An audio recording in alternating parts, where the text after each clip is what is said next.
تو رزق کی پریشانی دور کرنے کے لیے پہلا عمل انسان کثرت سے استغفار کرے. استغفر اللہ ربی من کل ذنب واتوب الیہ. اگر تو یہ پورا پڑھے تو بہت اچھا، کم از کم استغفر اللہ یہ تو ضرور ہی پڑھتا رہے. استغفروا ربکم انہ کان غفارا. دیکھو دلیل قرآن پاک سے. نوح علیہ السلام نے کیا کہا تھا؟ رب کے سامنے استغفار کرو، وہ تمہارے گناہوں کو بخشنے والا ہے. یرسل السماء علیکم مدرارا، بارشیں برسائے گا. وَيُمْدِدْكُمْ بِأَمْوَالٍ، مال سے تمہاری مدد کرے گا. تو استغفار سے اللہ تعالیٰ بندے کی مال سے مدد فرماتے. پھر بندوں کی مدد نہیں مانگنی پڑتی، پھر بندوں کے پروردگار کی مدد اترتی ہے. اور جب اللہ تعالیٰ کسی بندے کی مدد کرتے ہیں پھر اسی کشتی کو درمیان میں نہیں چھوڑتے، ہمیشہ کنارے لگا دیا کرتے ہیں. دوسری بات کہ جتنی حیثیت ہو اللہ تعالیٰ کے راستے میں صدقہ کرے. مثلا کچھ لوگ روزانہ صدقہ کرتے ہیں. یہ کہاں لکھا ہوا ہے کہ روزانہ آپ نے ہزاروں لاکھوں کے حساب سے صدقہ کرنا ہے؟ آپ اگر 1 روپیہ بھی صدقہ کریں گے روز کا تو صدقہ کرنے والوں میں شامل ہو جائیں گے. 5 بھی کریں گے تو صدقہ کرنے والوں میں شامل. تو مقدار کو مت دیکھیں، اپنی حیثیت کو دیکھیں. اس حیثیت کے حساب سے آپ اگر اللہ کے راستے میں کچھ نکالیں گے تو صدقہ سے اللہ تعالی رزق میں برکت عطا فرماتے ہیں. نبی علیہ الصلوۃ والسلام نے قسم اٹھا کر حدیث میں یہ بات فرمائی. اگر اللہ کے محبوب ویسے ہی بات کر دیتے تو صادق و امین کی یہ بات سچی تھی، مگر انہوں نے قسم کھا کر فرمایا کہ صدقہ کرنے سے آدمی کے رزق کے اندر کمی نہیں آتی، اللہ تعالیٰ برکت عطا فرما دیتے. تیسری بات، کمزوروں کے اوپر احسان کرنے سے. کوئی ہینڈی کیپڈ ہے، بیوہ ہے، یتیم ہے، مسکین ہے، چھپ کے اس کی مدد کرنا، پتہ ہی نہ چلے. صحابہ کرام کے اندر یہ بڑی صفت تھی کہ وہ ایسے کام کرتے تھے اور کسی کو پتہ بھی نہیں چلنے دیتے تھے. چنانچہ سیدنا عمر رضی اللہ عنہ ایک مرتبہ آئے اور انہوں نے آ کر دیکھا کہ حضرت ابوبکر صدیق رضی اللہ تعالیٰ عنہ نے اپنے کام والی جگہ پر ایک رجسٹر رکھا ہوا ہے اور اس پر لکھا ہے کہ فلاں بندہ معذور ہے، حاجت مند ہے، ضرورت مند ہے، اور اس کی خدمت کون کرے گا. آگے اس کا نام بھی لکھا ہوا ہے. سارا رجسٹر دیکھا تو وہ خانے پور دیکھے. ایک جگہ لکھا تھا کہ یہ بیوہ ہے، بوڑھی ہے، اس کے گھر میں جھاڑو دینا ہے اور پانی بھرنا ہے، مگر آگے اس کے خدمت کرنے والے خانے میں کوئی نام نہیں تھا. انہوں نے رجسٹر دیکھا، انہوں نے نیت کر لی اچھا بھائی اس کی خدمت میں کر لوں گا. چنانچہ اگلے دن فجر کے بعد اس کے گھر پہنچے، دروازے پہ دستک دی، اماں میں آپ کی خدمت کے لیے آیا ہوں. انہوں نے کہا جی خدمت کرنے والا تو آیا تھا، وہ خدمت کر کے چلا گیا.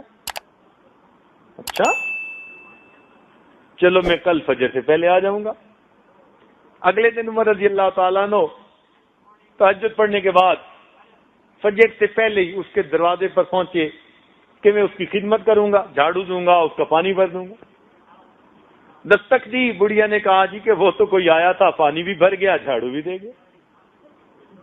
اچھا وہ بھی عمر بن خطاب تھے. کہنے لگے اچھا پھر میں دیکھتا ہوں. اگلے دن عشاء پڑھ کے وہ راستے میں ایک جگہ چھپ کے بیٹھ گئے. کہنے لگے اب دیکھتا ہوں کون جاتا ہے خدمت کرنے والا. آدھی رات جب گہری رات تھی نا، اس وقت اچانک انہوں نے دیکھا کہ کوئی آہستہ آہستہ قدموں سے اس بڑھیا کے دروازے کی طرف جا رہا ہے. ملا نے کھڑے ہو گئے, کہنے لگے من انتا, تو کون ہے؟ یہ پوچھا تو آگے جواب میں امیر المومنین سیدنا صدیق اکبر عنہ کی آواز آئی کہ میں ابو بکر ہوں. امیر المومنین آپ؟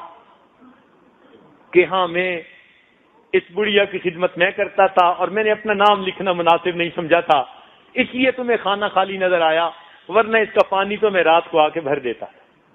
اتنے میں انہوں نے کیا دیکھا کہ امیر المومنین کے پاؤں میں جوتی نہیں تھی. تو عمر لانا نے پوچھا امیر المومنین رات میں آپ ننگے پاؤں گلیوں میں چل رہے ہیں؟ امیر المومنین نے کہا ہاں, میں جوتا اس لیے نہیں پہنتا, میرے جوتوں کی آواز سے کسی کی نیند میں خلل نہ آ جائے. میرے جوتوں کی آواز سے کسی کی نیند میں خلل نہ آئے, میں رات کو ننگے پاؤں چل کے اس بڑھیا کا پانی بھر دیتا ہوں, اس کے گھر میں جھاڑو دے دیتا ہوں. ایسا اللہ کی رضا کے لیے کام کرتے تھے. تو ہم بھی اگر کسی پر احسان کریں تو یوں چھپ کے کریں. آج تو ہماری حالت یہ ہے نا کہ ہم دائیں ہاتھ سے گناہ کرتے ہیں, بائیں کو پتہ نہیں چلنے دیتے, ایسے چھپ کے گناہ کرتے ہیں. صحابہ کرام دائیں ہاتھ سے صدقہ کرتے تھے اور بائیں ہاتھ کو پتہ نہیں چلتا تھا. امام زین العابدین رحمۃ اللہ علیہ جب ان کی وفات ہوئی تو نہلانے والے نے, غسال نے دیکھا کہ ان کے کندھے کے اوپر نا ایک کالا سا نشان ہے. اللہ نے ان کو بڑا خوبصورت جسم دیا تھا, بڑے نازک بدن تھے, اور اللہ رب العزت نے سیمی تن بنایا تھا ان کو. اتنا خوبصورت جسم اور ایسا کالا سا نشان. تو غسل دینے والا بڑا حیران ہوا, بات سمجھ نہ آئی. تو اس نے پوچھا گھر کے لوگوں سے, بھئی یہ نشان سا کیسا تھا؟ ہمیں بھی نہیں پتا. بات ان کی اہلیہ تک پہنچی, جی نشان کیسا تھا؟ کہا جی ہمیں بھی پتہ نہیں ہے. عجیب سی بات. کئی دن گزر گئے. کئی دنوں کے بعد جو بیوائیں تھیں, جو نادار تھے, جو ہینڈی کیپ تھے, ان کے گھروں سے آواز آئی وہ کہاں گیا جو ہمیں پانی پلایا کرتا تھا. تب پتہ چلا کہ رات کے اندھیرے میں پانی کی مشق اپنے کندھے پر لے کر ضرورت مند لوگوں کے گھروں میں پانی بھرا کرتے تھے, اور زندگی میں پتہ ہی نہیں تھا کسی کو کہ آگے بھر جاتا ہے. ان کے مرنے کے بعد پتہ چلا. یہ جو خدمت ہے نا, یہ اللہ تعالیٰ کو بڑی محبوب.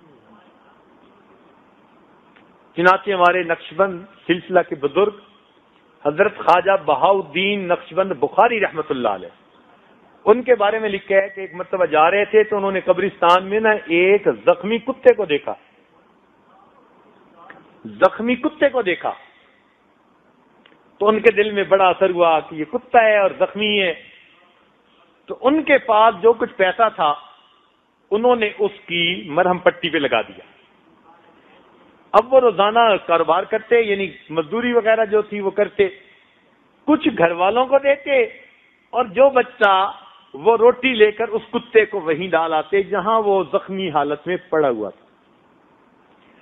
چند دن اس کتے کو وہ کھانا دیتے رہے اور اس کے زخم پہ مرہم لگاتے رہے, حتیٰ کہ وہ کتے کا زخم بھی ٹھیک ہوا اور وہ صحت مند بھی ہو گیا. جب وہ صحت مند ہو کر اس جگہ سے بدل کر جگہ چلا گیا, اللہ نے اس رات ان کو معرفت کا نور عطا کیا اور سلسلہ عالیہ نقشبندیہ کی نسبت کی تفصیلات عطا فرمائی. تو یہ ان کی زندگی کے حالات میں لکھا ہے کہ کتے کی خدمت کرنے پر اللہ نے ان کو اپنی معرفت کا نور عطا فرمایا. تو اگر ہم کسی انسان کی خدمت کریں گے, لیکن اس طرح نہیں کہ زکوٰۃ کا مال اکٹھا کیا, جی میں انڈیا میں 200 بچیوں کی شادی کرواتا ہوں اور پھر اس کو پبلش بھی کر دیا, اور وہاں جا کر مجمع لگایا